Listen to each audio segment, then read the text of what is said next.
remember Papa. Yeah, I know. I got permission to speak, Papa. Yeah. I'm about to go right now. We're about to do it.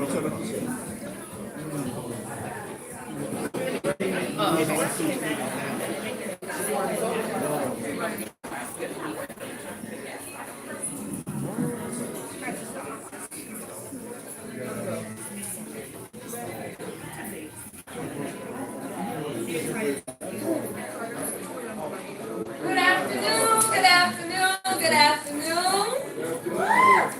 Hello. Happy New Year. Welcome. First, I want to introduce you to this beautiful new space. This is Z's Wine and Beer Bar. The beautiful owner is hiding in the back, Dr. Zena Glover. She is a Crown Heights Bed-Stuy resident, so I'm so proud of you in this space.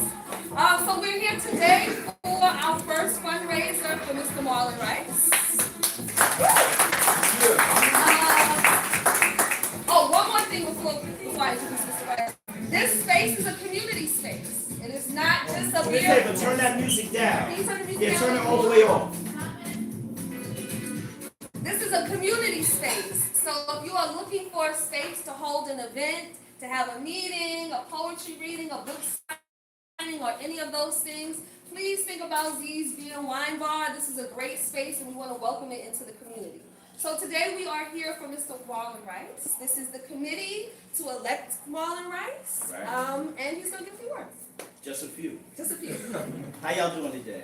Good. So, first I want to thank people for coming out. I know it's snowy, it's nasty. I don't take that for granted at all. Everybody that made it out here, I really appreciate it, and you really show that you support me even before we start this fundraising campaign. So I start off appreciating you. Where's Dr. Z at? Dr. Z. Dr. Glover? So, for those of you who know me and know my history and community, y'all know how near and dear small businesses are to me. I work closely with a bunch of merchants associations, TAMA, NAMA, SOLA, when we were working with SOLA for the Open Streets program. And so to be able to support a black woman on Black Girls Road, y'all know this is Black Girls Road, right? So let me explain to you. Tompkins Avenue, the commercial corridor, is called Black Girls Road. There are about 28 small businesses that ride. I may be, the number may be off because we would used to do between Halsey and Gate, right? So there's a few dozen small businesses on the Tompkins Avenue corridor, and the majority of them are owned by black women. And so, you know, to have an opportunity, she just opened yesterday. Like, she just opened this space yesterday. We were here yesterday for her grand opening, right? And so, you know, while, this is about me raising funds, it's also about introducing you to one of my new favorite spots. It's a wine spot. Y'all know I like my wine and my Prosecco. And so please, don't make this your last time here. Support Dr. Z, support her work, you know, make sure that she's able, because it's hard out here for small businesses. Like, let's not play games. It's very difficult out here for small businesses. So this is one of our own, and I want y'all to support her like I support her, okay? You can give a round of applause.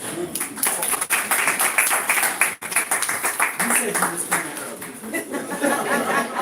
You late. Alright, so look, I'm gonna be very quick. So I want to tell y'all a story. The first politician that I ever came to know was Clarence Norman Jr. Y'all know who that is? Yeah.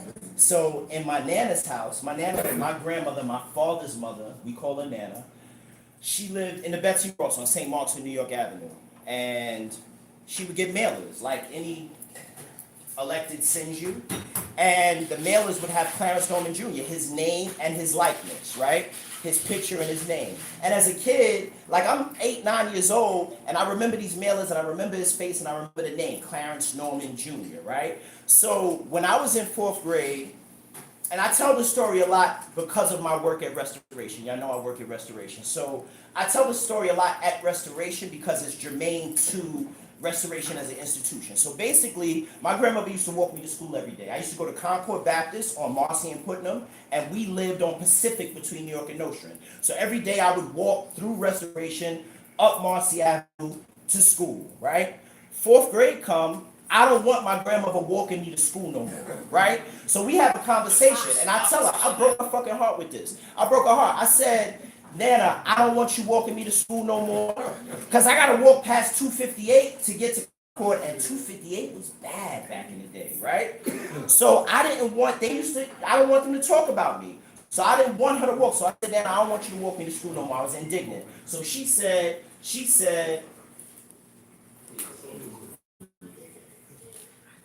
please, y'all late too. So what she said was, she said, okay, I'm not gonna walk you, but I'm gonna stand at Restoration. And when I'll walk with you to Restoration, and then you can walk up Marcy by yourself. And then when you leave school, you can walk down Marcy by yourself. I'll meet you at Restoration. So Restoration was our center point as a family, right? So one of these times I'm walking down Marcy after school, headed to my grandmother, and who you think I see? Clarence Norman Jr. He walking up Marcy, I'm walking down Marcy. This is the guy from the mailer, right? He's in a brown suit, like maroon shirt. It didn't match, but whatever, right? And I see him, and then when I get to my grandmother, I'm like, yo, Nana, guess who I saw? Clarence Norman Jr. She laughing at me. She like, I'm like 9 years old. But I remember that, and I tell that story often because he was my first idea of black male leadership, right? And there's others. I got other stories. The first time I met G2A Usi, I was a kid at the African Street Festival. For those who know Baba G, he's like 7'2". So he was the biggest man that I ever saw in my life, walking on Boys and Girls High School field. I can tell you about Alvin, I can tell you about Roger Green. My point is that black male leadership has always been something that has been important to me. Seeing in my community black men lead was always the way for me, right? Now I grew up, and my sister's back here so she could vouch. I grew up in a very fun household.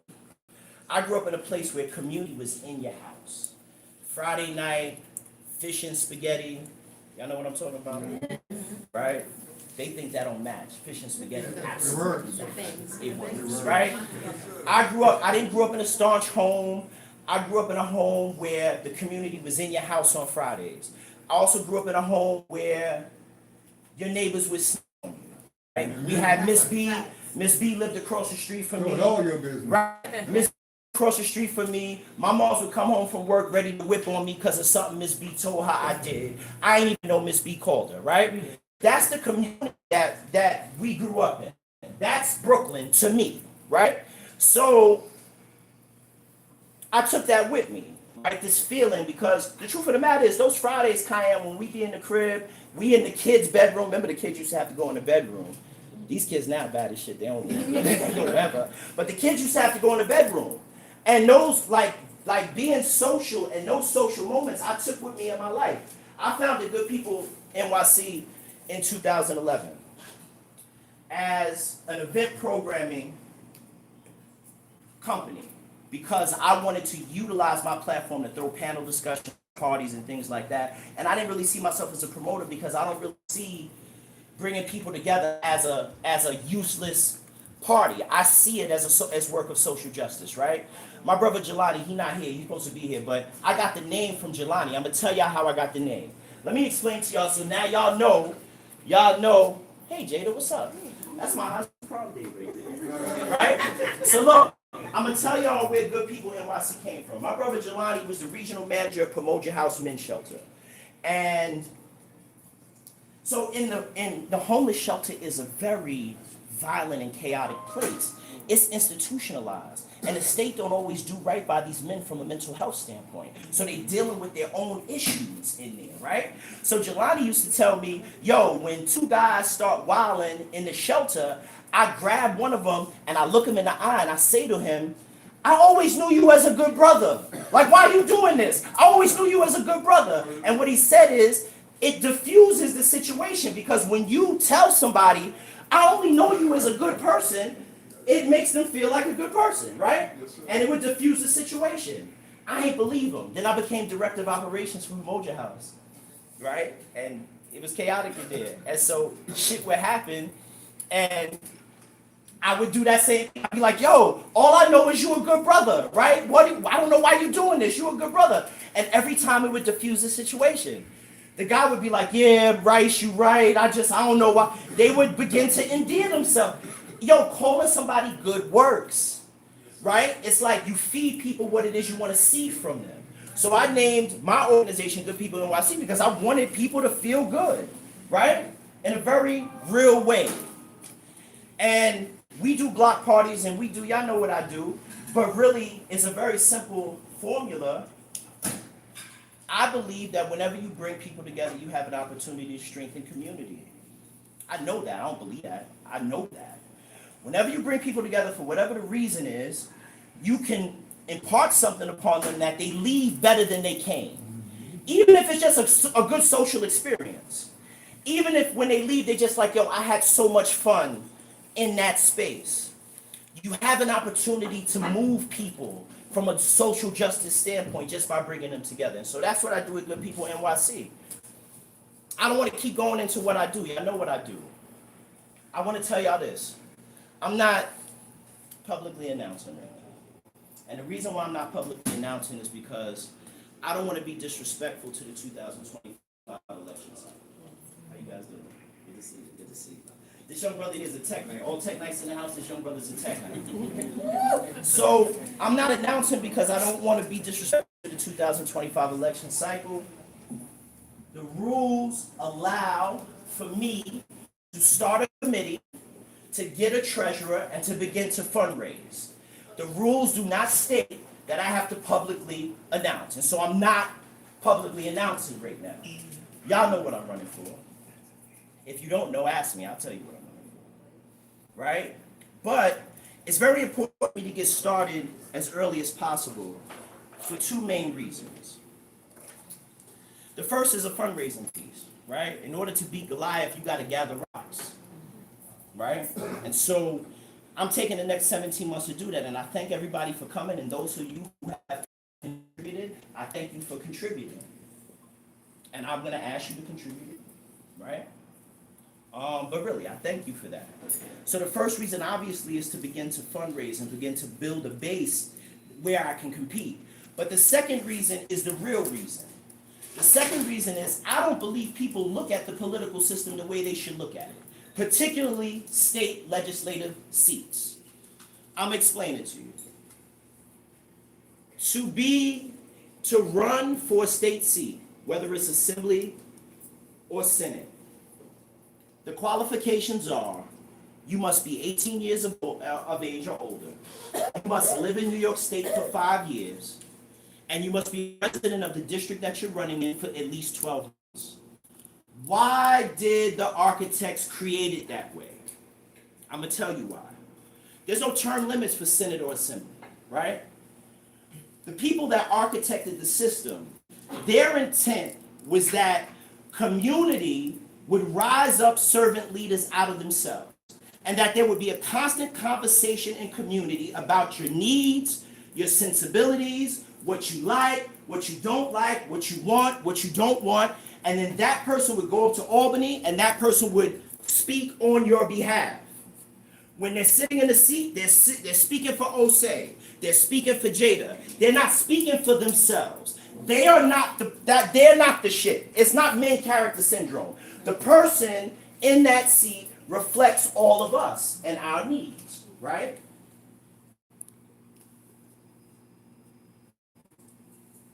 I believe that, let me say that differently. I think it's time from a community standpoint that we take up this practice a little bit differently. I see the work of a state, I'm about to tell you what I'm about to run for. Relax. I see the work of an elected official as a servant leader, right? And as someone who grew up with the Nguzu Saba, I see the work of a servant leader as Udima, collective work and responsibility. I will build and maintain my community. I will make my brothers and sisters' problems my problems, and I'll work on those problems together. That's what this work is. It's ujima. It's collective work and responsibility. We've forgotten that as a community. Nowadays, we have electeds that take cues from other than us. Nowadays, we have situations where electeds run unopposed. I don't believe that should ever be the case. And I don't believe the architects of it allowed it to be the case. They didn't believe that that was the case. They believed that every 2 years, you as the community would challenge the person sitting in the seat to be accountable for what it is they are doing for you. And if you think that they're doing a good job, then you will continue to vote them in. And if you don't think they're not doing a good job, then you won't vote them in. We need to begin to re-educate our community on this pathway, because that seat, any seat, is your seat. It's not theirs, it's yours. People say all power to the people, and they use it as a cliche. Oh, it's not cliche. We have been giving away our power as community because, number one, we don't talk enough. Number 2, we work in silos. We don't work under the idea of kawaida. Y'all ever heard that word kawaida? Who knows that word? Right? So the theory of kawaida, right? Malana Karanga in the 60s created this idea of kawaida. Basically what kawaida is that we will work together under African principles, and we will work together. We agree to, even if we disagree on things, we agree to work together for the betterment of the African nation, right? All of us work together. We're not working together no more. We just need to reinvigorate ourselves, right?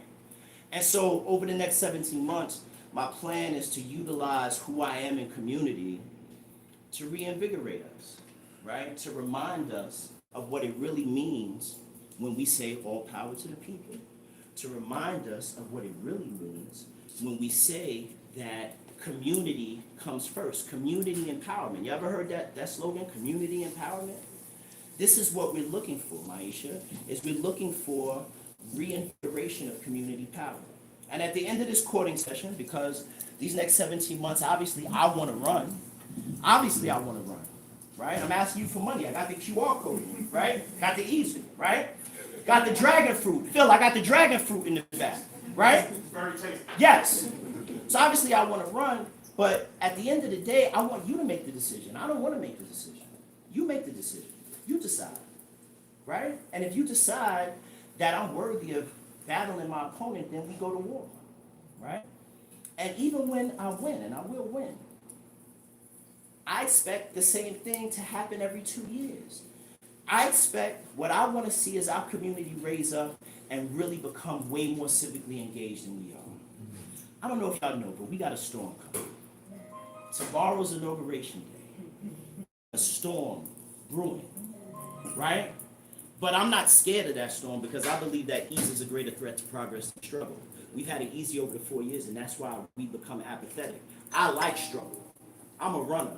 I ran 4 miles this morning. I like struggle. Struggle is where you get strong. It's not when you're laying on the couch watching the game. It's when you get up and you run those miles. So that's kind of where I'm at. I don't want to be long-winded, but before I kind of finish, I want to bring up Vita. If you're here and you're a member of Vita, get up. If you're here and you're a member of Papa, can you come to the front? And I'm going to explain to y'all why I want to do this. Come on, Sebastian, with that cardigan. Come on with the drip. You got to show my man some love. So I want y'all to understand something. And I really mean this with my heart. And y'all know me. Those of you who know me know I mean this with my heart. It ain't about me. I'm good. Right? I'm using myself in a way to ignite something because we have this in our community. Because we have political organizations that do this work every day. Nothing I'm saying applies to them. They do the work every day. They do the work every day, right? We have to begin to work under the auspices of Kawaida and begin to reinvigorate our community from a level of blackness so that our community looks at our leaders the same way I looked at Clarence Norman Jr. You understand what I'm saying? Sure. So we got to work together. And that's what I'm looking to do. If I could be a unifier, right? If I could bring our communities together to work for the betterment of ourselves, that's a win. Now, if I could beat my opponent, that's another win, right? And so that's all I got to say. One love, one life, all power to the people. I love everybody in this room. Y'all know I love y'all. Y'all know I love y'all. I want to show some love to Nicole Graves, who's been more than just a manager. She's been bugging me. But it's with love. I've known Nicole since 9th grade, right? Jada John is my treasurer. Give some love to Jada. So we're working on, and so let me just leave y'all with this, right? Because this is little, no, I need more time. Give me 2 minutes. So I'm all about small wins, right? Jada hit me to the fact. Jada is the founder of BALLA, Big Apple Leadership Arts Academy for the Arts, right? They have a marching band, the Empire Marching Elite. Every time I need free talent, as you call us like it, we call BALLA, and they always come out and rock. They rock hard, right? She let me know that tons of HBCUs be having band scholarships that they don't use because people don't go out for them. So last year, how many? 17 came last year? It was 11 last year, it's 14 this year. 11. We had 11 band directors last year come to Restoration to audition kids in community that are interested in getting band scholarships so that they can get band scholarships. This year we got 14, right? But on February 1st, we're doing something called Crank Fest. We got Virginia State University's band coming to Boys and Girls High School, right? To give kids in community a sense of what band looks like from an HBCU standpoint. Ain't nobody talking about that, right? Post, news, they ain't talking about that. This is the work that we're doing in community, right? And so I'm gonna charge you before I get off because you heard my manager say time, right? I'm charging you to get small victories, right? Phil, get out here and get a small victory. Not a big victory, a small victory. And let's work together under the idea of Kawaida. I ain't got beef with none of y'all. I work with any one of y'all. And I want y'all to work together. The greatest resource is the human resource. We got some heavy people in here. Let's keep it moving. Thank you. One love, one life. Get something to drink. Support Dr. G. Look, I do mean my chips with dip. So please, before you leave, whatever you can afford to donate to this campaign. Phil got the black card, right? So I'm sure he's good to go.